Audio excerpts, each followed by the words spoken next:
दोस्तों आपका हमारे चैनल में बहुत बहुत स्वागत है। दोस्तों अगर आपने भी 10th पास किया है या 12th पास किया है और आप भी गवर्नमेंट जॉब की तैयारी कर रहे हैं तो आपके लिए बहुत ही बड़ी खुशखबरी है। जी हां दोस्तों, इंडियन नेवी की तरफ से एमआर और एसएसआर की 6,000 से ज्यादा वैकेंसी आउट कर दी गई है, जिसका ऑफिशियल नोटिफिकेशन जारी कर दिया गया है और इसके ऑनलाइन आवेदन की प्रक्रिया 14 मार्च से शुरू कर दी गई है। अप्लाई करने की लास्ट डेट है 6 अप्रैल 2026। अगर आप भी सरकारी नौकरी की तलाश में और आपने भी 10th पास या 12th पास किया है तो आपके लिए बहुत ही बढ़िया मौका है इंडियन नेवी के अंदर जाकर देश की सेवा करने का और अपने सपनों को पूरा करने का। अगर यहाँ पर आपकी हाइट भी कम है तो भी कोई दिक्कत वाली बात नहीं, क्योंकि यहाँ पर हाइट केवल 157 सेंटीमीटर मांगी गई है और इस भर्ती के लिए ऑल ओवर इंडिया से मेल और फीमेल दोनों कैंडिडेट फॉर्म अप्लाई कर सकते हैं, आप चाहे किसी भी स्टेट से बिलोंग करते हो। तो आज की इस वीडियो में आपको इस भर्ती के बारे में पूरी जानकारी दी जाएगी। वीडियो को शुरू करने से पहले अगर आपने इस चैनल को अभी तक सब्सक्राइब नहीं किया है तो आप इस चैनल को सब्सक्राइब कर लीजिए और बेल आइकॉन को ऑन कर लीजिए ताकि फ्यूचर में भी आने वाली हर एक भर्ती की अपडेट आपको टाइम पर मिलती रहे।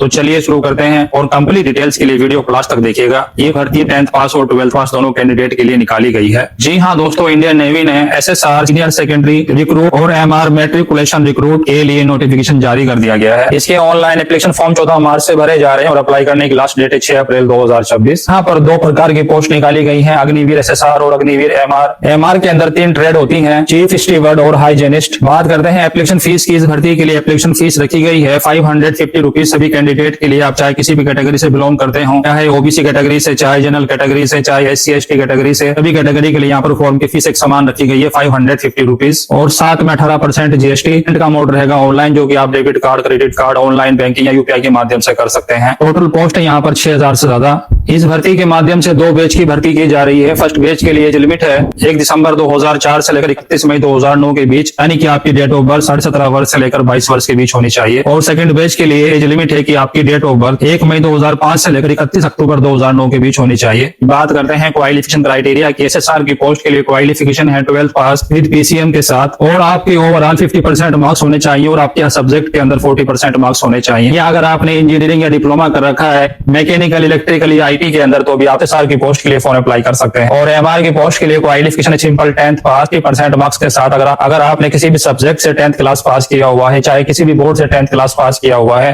और आपके 50% मार्क्स हैं, तो आप एमआर की पोस्ट के लिए फॉर्म अप्लाई कर सकते हैं। अब बात करते हैं यहाँ पर एसएसआर और एमआर के सिलेक्शन प्रोसेस की। इस भर्ती का सिलेक्शन प्रोसेस 4 स्टेज में होगा। सबसे पहले होगा आपका online computer based written exam, फिर होगा आपका फिजिकल टेस्ट, फिर डॉक्यूमेंट वेरिफिकेशन और लास्ट में रहेगा मेडिकल एग्जामिनेशन। होने के बाद आपकी ट्रेनिंग होगी आईएनएस चिल्का उड़ीसा के अंदर। बात करते हैं एग्जाम पैटर्न की। यहाँ पर एसएसआर का एग्जाम पैटर्न इस प्रकार रहेगा। के अंदर 100 क्वेश्चन आएंगे, 100 मार्क्स के टाइम मिलेगा सोल्व करने के लिए 1 घंटे का। नेगेटिव मार्किंग 0.25 मार्क्स की होगी। सिलेबस में मैथ के 25 क्वेश्चन आएंगे 25 मार्क्स के, साइंस के 25 क्वेश्चन आएंगे 25 मार्क्स के, रीजनिंग के 25 क्वेश्चन आएंगे 25 मार्क्स के, इंग्लिश के 25 क्वेश्चन आएंगे 25 मार्क्स के, जनरल अवेयरनेस के 25 क्वेश्चन आएंगे 25 मार्क्स का। टोटल 100 क्वेश्चन आएंगे 100 मार्क्स और टाइम मिलेगा पेपर को सोल्व करने के लिए 1 घंटे का। अब बात करते हैं हमारे एग्जाम पैटर्न की। इसके अंदर 50 क्वेश्चन आएंगे 50 मार्क्स के, टाइम मिलेगा पेपर को सोल्व करने के लिए 30 मिनट्स का। इसके अंदर साइंस और मैथमेटिक्स के 25 क्वेश्चन आएंगे 25 मार्क्स के और जनरल अवेयरनेस के 25 क्वेश्चन आएंगे 25 मार्क्स के। टोटल 50 क्वेश्चन आएंगे, टाइम मिलेगा सोल्व करने के लिए 30 मिनट्स का।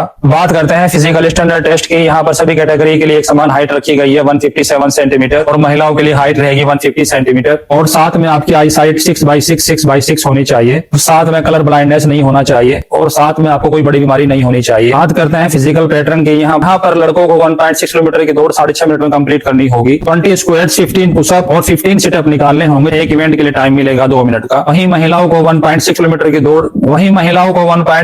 दौड़ 8 मिनट में पूरी करनी होगी। 5 पुशअप, 15 स्क्वायर्स, 10 सिटअप, 10 पुशअप निकालने होंगे। एक इवेंट के लिए 1 मिनट का टाइम मिलेगा। यहाँ पर सिलेक्शन होने के बाद आपको फर्स्ट ईयर के अंदर सैलरी मिलेगी 30,000, सेकंड ईयर के अंदर सैलरी मिलेगी 33,000, थर्ड ईयर के अंदर सैलरी मिलेगी 36,500 रुपीज और फोर्थ ईयर के अंदर आपको सैलरी मिलेगी 40,000 पर मंथ और साथ में आपको सेवा निधि पैकेज का फायदा मिलेगा। कंट्रीब्यूशन रहेगा 5.02 लाख का और गवर्नमेंट का कंट्रीब्यूशन भी रहेगा 5.02 लाख और आपको 4 साल की सर्विस के बाद 10 से 11 लाख रुपए मिलेंगे, वो इनकम टैक्स फ्री। के अंदर आपको कई सारे बेनिफिट्स मिलते हैं। 48 लाख रुपीज का life insurance, medical treatment, free food, accommodation, uniform, travel allowance, canteen facilities, CSD facilities, adventures activity और साल में 30 दिन की छुट्टी मिलती है। कैंडिडेट को ट्रेनिंग दी जाती है और आपकी आईएनएस चिल्का उड़ीसा में होती है, जो कि 16 से 20 वीक की होती है। आज पोस्टिंग शिप और नेवल बेस पर होती है। बात करते हैं ट्रेड वाइज वर्क की। यहाँ पर एसएसआर का और एमआर का काम क्या होता है। एसएसआर का काम होता है शिप इक्विपमेंट ऑपरेट करना, रडार वेपन सिस्टम को ऑपरेट करना, communication system technical maintenance, electrical और मैकेनिकल वर्क। एमआर का काम क्या होता है, नेवी पर्सनल के लिए खाना बनाना, कीवर्ड मैस मैनेजमेंट, हाइजीनिस्ट, साफ सफाई का काम करना। आपको पता है कि 4 साल की सेवा पूरी होने के पश्चात 25% अग्निवीरों को परमानेंट कर दिया जाएगा। यहाँ पर परमानेंट होंगे, उनके लिए प्रमोशन के बहुत अच्छे चांस होंगे। सभी प्रमोशन लेकर seaman, leading seaman, officer, chief petty officer, master chief petty officer की रैंक तक जा सकते हैं। यहाँ पर एसएसआर या एमआर में से कौन सी पोस्ट बेहतर है आपके लिए? आपने 12th पास पीसीएम से किया है तो आपके लिए एसएसआर की पोस्ट बेहतर होगी। टेक्निकल वर्क करना चाहते हैं और फ्यूचर में टेक्निकल में अपना करियर बनाना चाहते हैं, उनके लिए एसएसआर की पोस्ट बेहतर होगी। एमआर की पोस्ट बेहतर अगर आपने सिंपल 10th पास किया है तो इजीली सिलेक्शन लेना चाहते हैं तो आपके लिए एमआर की पोस्ट बेहतर होगी। अगर क्वालिफिकेशन है तो एसएसआर की पोस्ट हमेशा एमआर की पोस्ट से बेहतर मानी जाती है। क्वालिफिकेशन केवल 10th पास है तो आपके लिए एमआर की पोस्ट बेहतर रहेगी। तो अगर आप भी अपने देश की सेवा करने के लिए तत्पर हैं और अपने देश के लिए कुछ करना चाहते हैं, भारतीय सेना की यूनिफॉर्म पहनकर फख्र महसूस करना चाहते हैं, ये आपके लिए बहुत ही बढ़िया मौका है। इंडियन नेवी में भर्ती होकर भारत माता के लिए कुछ करने का। तो यहाँ पर 10th पास और 12th पास के लिए बहुत ही बढ़िया मौका है इंडियन नेवी के अंदर भर्ती होने का। इसके अलावा अगर आपको इस भर्ती के बारे में कोई भी डाउट है तो आप कमेंट सेक्शन में पूछ सकते हैं। भर्ती की कंप्लीट डिटेल्स और अप्लाई लिंक के लिए आप हमारे टेलीग्राम चैनल को ज्वाइन कर सकते हैं, जिसका लिंक मैंने डिस्क्रिप्शन में मेंशन कर दिया है। इसकी ऑफिशियल वेबसाइट का लिंक भी मैंने डिस्क्रिप्शन में मेंशन कर दिया है, आप डायरेक्टली वहां से भी फॉर्म अप्लाई कर सकते हैं। तो वीडियो को लाइक कीजिए, शेयर कीजिए और चैनल को सब्सक्राइब कर लीजिए और बेल आइकॉन को भी ऑन कर लीजिए ताकि फ्यूचर में भी आने वाली हर एक भर्ती की अपडेट आपको टाइम पर मिलती रहे। तो चलिए मिलते हैं नेक्स्ट वीडियो में नई भर्ती की अपडेट के साथ। तब तक के लिए जय हिंद, वंदे मातरम।